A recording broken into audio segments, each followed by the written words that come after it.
Solemnity of the Ascension of the Lord. The appearance to the disciples.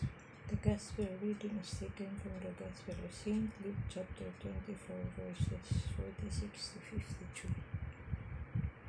Jesus said to his disciples, Thus it is written, that the Messiah would suffer and rise from the dead on the third day, and that repentance for the forgiveness of sins would be preached in his name to all the nations, beginning from Jerusalem.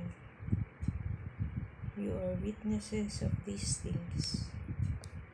And behold, I am sending the promise of my Father upon you, but stay in the city until you are clothed with power from on high.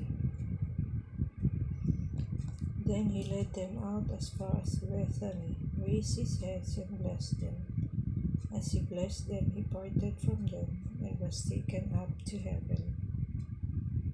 They did him homage and then returned to Jerusalem with great joy, and they were continually in temple, praising God. The Gospel of the Lord. Praise to you, Lord Jesus Christ. Please like and subscribe.